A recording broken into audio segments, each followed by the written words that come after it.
Hello hi అండి, this is Swapna. Welcome back to my channel. YouTube ఛానల్లో views కానీ subscribes కానీ సరిగ్గా రావట్లేదా? అయితే ఈ 2 సెట్టింగ్స్ అనేవి మీరు చేసుకొని ఉండరు, ఒకసారి చూసుకోండి. యూట్యూబ్ స్టూడియోలో మనం ఈ 2 సెట్టింగ్స్ అయితే చూసుకోవాలి. వీడియో మీరు కంప్లీట్గా చూసినట్లయితే మీకు ఒక క్లారిటీ అయితే వస్తుందండి.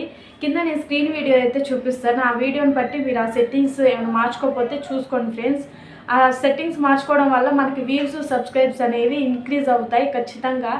2-3 డేస్లో మనకి రిజల్ట్ అనేది కనపడుతుంది. ఈ 2 సెట్టింగ్స్ అయితే మీరు మార్చుకోకపోతే వెళ్ళి మార్చుకోండి ఫ్రెండ్స్. ఇది ఫస్ట్ అయితే యూట్యూబ్ స్టూడియోకి వెళ్ళాలండి. మనం యూట్యూబ్ స్టూడియోలోకి వెళ్ళినాక సెట్టింగ్స్ అంతా ఇలా వస్తాయి అన్నమాట. మనకి యాప్ ఓపెన్ అయినాక కంటెంట్ దగ్గర కింద కంటెంట్ అని వస్తుంది కదా, అక్కడ టచ్ చేస్తే మనకి వీడియోస్ అని వస్తుంది. వీడియోస్ పైన వీవాల్ అని నొక్కితే మనకి ఇట్లా డాట్స్ వస్తుంది. మోస్ట్ రీసెంట్ అంటే మోస్ట్ వ్యూడ్ అని పెట్టుకోవాలి మనం.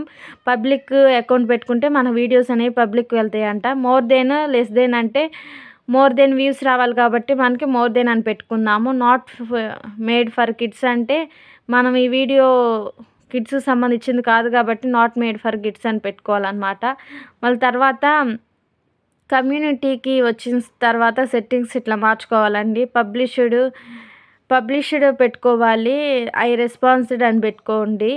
పబ్లిష్డ్ సబ్స్క్రైబర్స్ అని పెట్టుకోండి. సబ్స్క్రైబర్స్ కౌంట్ మీకు 100 లోపు ఉంటే 100 కన్నా తక్కువ ఉంటే 100 అని పెట్టుకోండి. 100 కన్నా పైన ఉంటే 1K పెట్టుకోవచ్చు. 1K పైన ఉంటే 10K పెట్టుకోవచ్చు. 10K పైన ఉంటే అట్లా నెక్స్ట్ పెట్టుకోవడమే.